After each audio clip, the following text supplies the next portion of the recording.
नमस्कार. महाराष्ट्रातल्या स्थानिक निवडणुकांमध्ये एक खूप मोठा बदल होतोय. एक असा बदल जो मतदानाचा आपला नेहमीचा अनुभव पूर्णपणे बदलून टाकू शकतो. कल्पना करा, आपलं एकच मत, पण जिंकणार एक नाही तर अनेक उमेदवार. हे कसं शक्य आहे?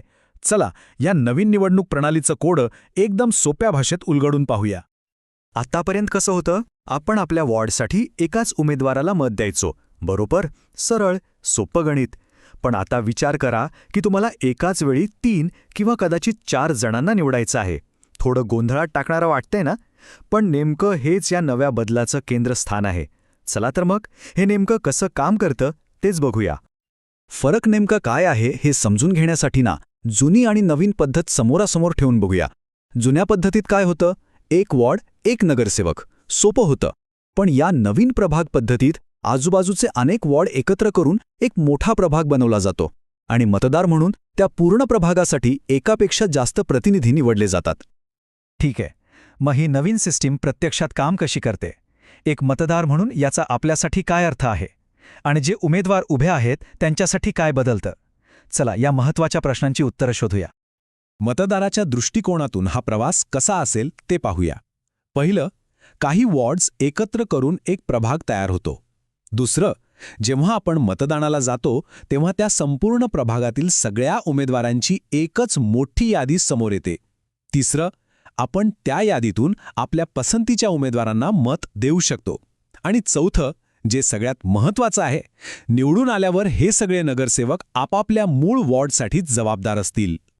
आता हा मुद्दा नीट समजून घ्या, कारण इथेच सगळ्यात जास्त गोंधळ होण्याची शक्यता आहे. आपण कुठल्याही एका पक्षाच्या ठरलेल्या पॅनलला मत देत नाही आहोत. आपल्याला पूर्ण स्वातंत्र्य आहे. म्हणजे आपण वेगवेगळ्या पक्षांचे किंवा अगदी अपक्ष उमेदवारांनाही एकत्र निवडू शकतो. आपलं मत हे उमेदवाराला आहे, कोणत्या पॅनलला नाही.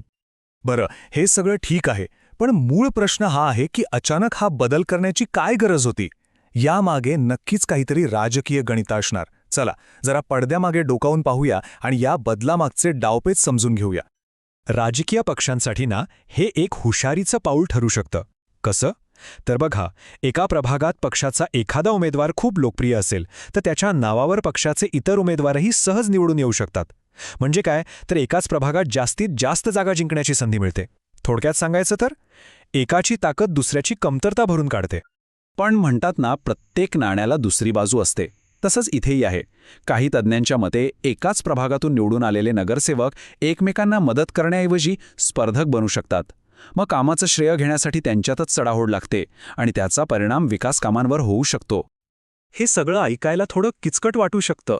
चला, एक खरं उदाहरण घेऊया, नवी मुंबईचं, जिथे या नवीन प्रणालीमुळे निवडणुकीचं संपूर्ण चित्रच बदलून गेलं आहे. फक्त आकडेवारी बघा, म्हणजे बदलाचा आवाका लक्षात येईल. नवी मुंबईत एकूण 111 नगरसेवक आहेत. पण आता निवडणुकीसाठी या 111 वॉर्डांना एकत्र करून फक्त 28 मोठे प्रभाग बनवले आहेत. विचार करा, 111 जागा फक्त 28 गटांमध्ये विभागल्या गेल्या आहेत. याचा परिणाम काय झाला? तर वर्षानुवर्षे जपलेले राजकीय बालेकिल्ले अक्षरशः पत्त्याच्या बंगल्यासारखे कोसळले आहेत.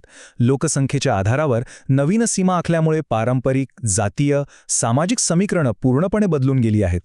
जिथे एका समाजाचं किंवा गटाचं वर्चस्व होतं, तिथे आता अनेक वेगवेगळे गट एकत्र आले आहेत. आणि याचा थेट परिणाम होतो तो सामान्य नागरिक आणि उमेदवारांवर.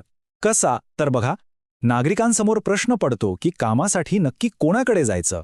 उमेदवारांसाठी प्रचाराचं क्षेत्र वाढतं, खर्च वाढतो आणि सर्वात महत्त्वाचं म्हणजे जुने बालेकिल्ले ढासळल्यामुळे कोणतीही जागा आता कोणासाठीच सुरक्षित राहिलेली नाही. तर आत्तापर्यंत काय झालं ते आपण पाहिलं, पण खरी उत्सुकता आहे ती पुढे काय होणार याची. निवडणुकीचा दिवस जवळ येतोय, पण त्याआधी असे कोणते महत्त्वाचे टप्पे आहेत जे या निवडणुकीचं भवितव्य ठरवतील? चला पाहूया. ही आहे निवडणुकीपर्यंतची वाटचाल.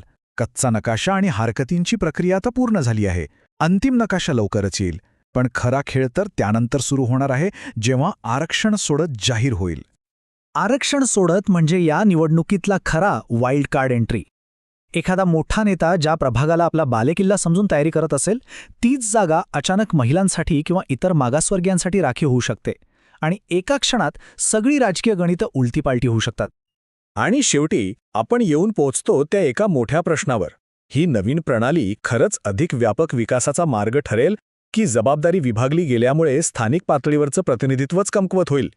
याचं उत्तर तर निवडणुकीनंतरच मिळेल, पण हा विचार करायला लावणारा प्रश्न नक्कीच आहे.